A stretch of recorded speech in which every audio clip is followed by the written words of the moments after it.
Late at night in Professor Kaufman's quiet computer lab, he and his students are trying to get rid of a virus in a computer program. They do not realize that the virus has become self-aware and escaped into the real world. Wherever it goes, glass shatters, and it absorbs all the computer data in the room. Eric is about to call security when the virus attacks him. By the next day, Mystery Inc. arrives at Eric's university. As they are about to go inside, Officer Wembley suddenly stops them and tells Mystery Inc. not to cause trouble because it could affect other people.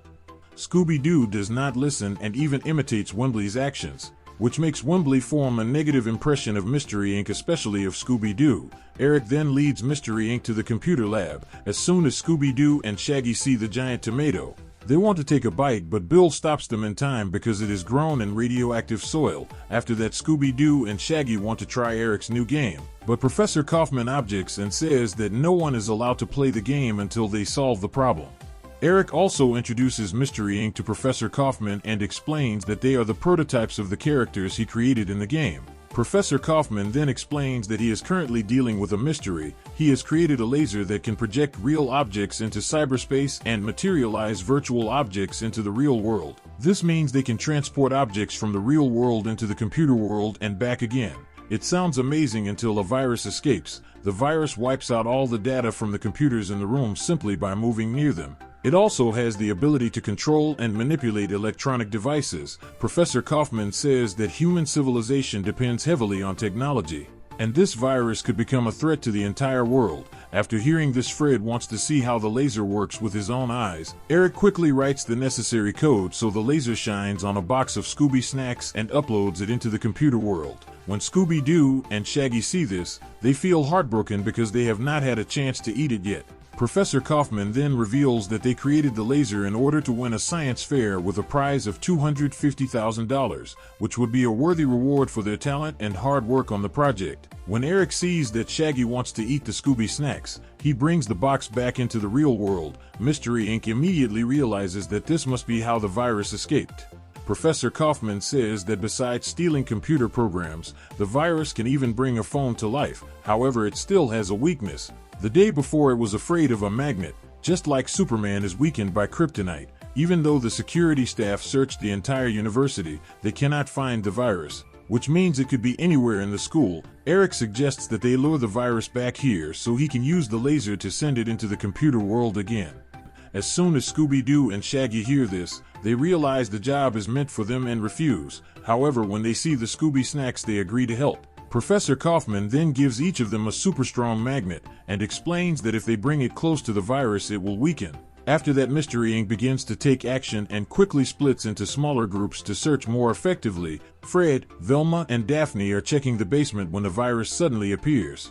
It is about to attack them, but it accidentally steps on a magnet and becomes weaker. The virus then has no choice but to leave. At the same time, Scooby-Doo and Shaggy are checking the school cafeteria. The students are frightened when they see how much food the two of them can eat. Soon their stomachs reach their limit. While they are resting, the virus suddenly appears and they have to run away. As a result, their stomachs return to normal. After that, they disguise themselves as doctors and take the virus into the infirmary. Scooby-Doo and Shaggy use that opportunity to tease it and make it angry. Meanwhile, Fred, Velma, and Daphne are searching for the virus when they unexpectedly run into Wembley. Wembley misunderstands the situation and takes the three of them to Professor Kaufman's computer lab for trespassing. Fred, Velma, and Daphne are worrying about Scooby-Doo and Shaggy when the two of them suddenly appear with the virus. A chase quickly begins and Mystery Inc. is sabotaged. Someone takes advantage of their distraction and fires the laser at them. As a result, Mystery Inc. is uploaded into the computer world where the setting is the moon. At the same time, the others discover what has happened, but it is already too late. Bill quickly checks and finds that Mystery Inc. is inside Eric's game. Now they have to complete the game's levels in order to return to the real world. Meanwhile, Mystery Inc. does not yet realize how serious the situation is, so they are still joking around. At that moment, the virus finds them again. This time it is not alone because it brings alien monsters with it, and they have no choice but to run. When Mystery Inc. finds a safe place to hide, Velma realizes something important. If they win the game, they will definitely discover who is behind everything. Velma also explains that Scooby snack boxes are scattered throughout the game to guide them. However, the virus and its monsters are right behind them, so Mystery Inc. has to act quickly.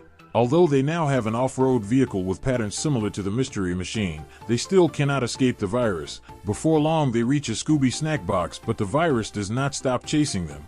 Thanks to his quick reflexes, Scooby-Doo manages to grab the first Scooby snack box. After that, Mystery Inc. is transported to a new setting at which the Roman Colosseum, one of the greatest architectural achievements of the ancient world and a famous symbol of Rome in Italy. When people think about the Roman Colosseum, they often think about bloody battles, so the virus quickly gathers gladiators to fight for it. It also adds a lion that is holding a Scooby snack box in its mouth. Seeing this, Mystery Inc. decides to focus on escaping first. However, during a mistake, Shaggy gets trapped. When Scooby-Doo sees the gladiators chasing closely behind, he decides to use a cart to rescue Shaggy. The two of them successfully lure the gladiators away. Now Fred, Velma, and Daphne only need to deal with the lion in order to get the Scooby snack box. Even though Daphne's outfit is not red, Fred still wants to use a bullfighting strategy.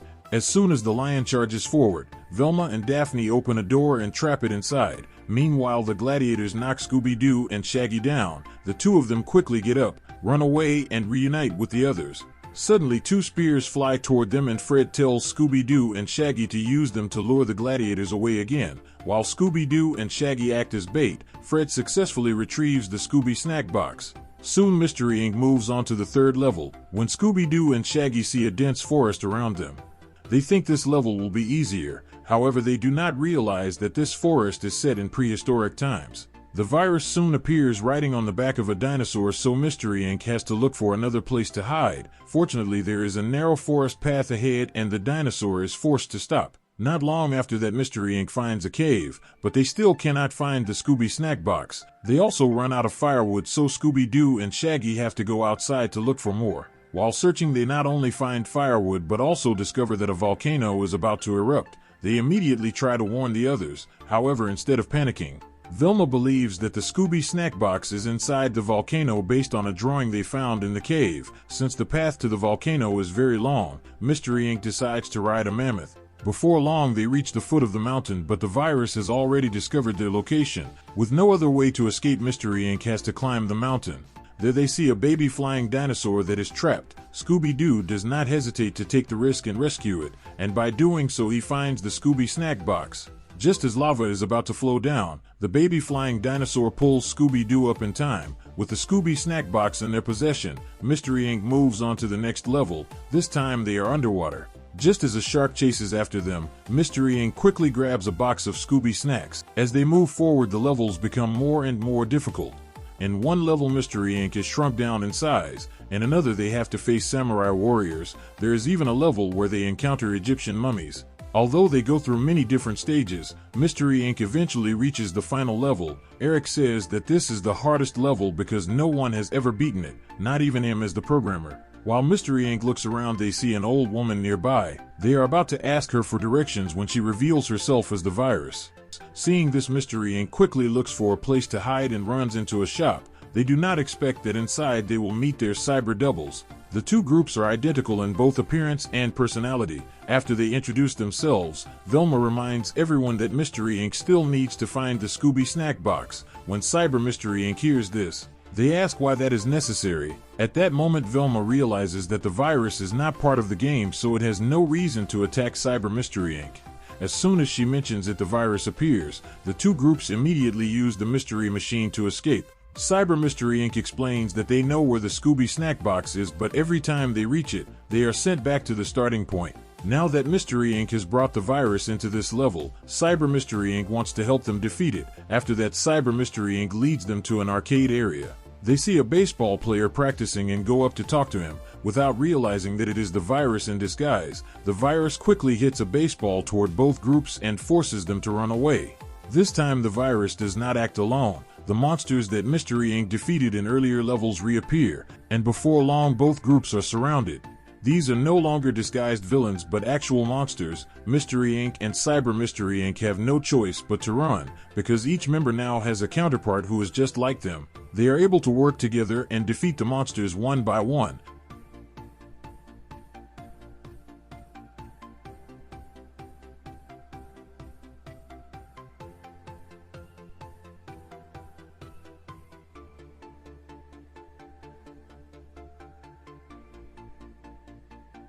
Soon the two groups regroup and only one enemy remains, which is the virus. At that moment, Shaggy remembers that he still has a magnet from Professor Kaufman. However, he does not expect that Cyber Mystery Inc. will also weaken when the magnet is used. Mystery Inc. then tells Cyber Mystery Inc. to stay outside while they move forward to defeat the virus and retrieve the Scooby snack box. However, defeating the virus is never easy. The difficulty is pushed to the maximum because they are inside an environment where the virus has the advantage. Fred tries to approach while the virus is focused on attacking the others. But in a careless moment, Scooby-Doo accidentally causes Fred to fall and drop the magnet. Meanwhile, Cyber Mystery Inc. sees that Mystery Inc. is in trouble and wants to help.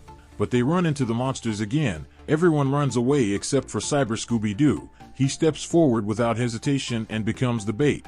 When the virus turns its attention to Cyber Scooby-Doo, Scooby-Doo manages to grab the Scooby snack box. By doing so, he defeats the virus and saves everyone. After that, Mystery Inc. says goodbye to their cyber doubles and thanks them for their help. The laser then brings Mystery Inc. back to the real world. They quickly share their suspicions. It might be Professor Kaufman, because if he steals the laser, he could win a large amount of money from the science fair. It could also be Wembley, since he is the only one who is inside the computer lab when the virus chases Mystery Inc. However, these are only guesses until Mystery Inc. reflects on their experience inside the game. In the final level, they notice the baseball player. The only person who has a special interest in baseball is Bill. Professor Kaufman and Eric still do not understand why Bill would do such a thing when they are colleagues. Bill finally reveals the truth. He does everything out of jealousy toward Eric. Even though he has been there for 2 years before Eric, Professor Kaufman chooses Eric's game instead of his. Bill creates the virus to scare Eric away. He believes that once Eric leaves, Professor Kaufman will choose his game for the science fair. However, Bill does not expect that the plan he has carefully prepared for so long will be exposed by Mystery Inc.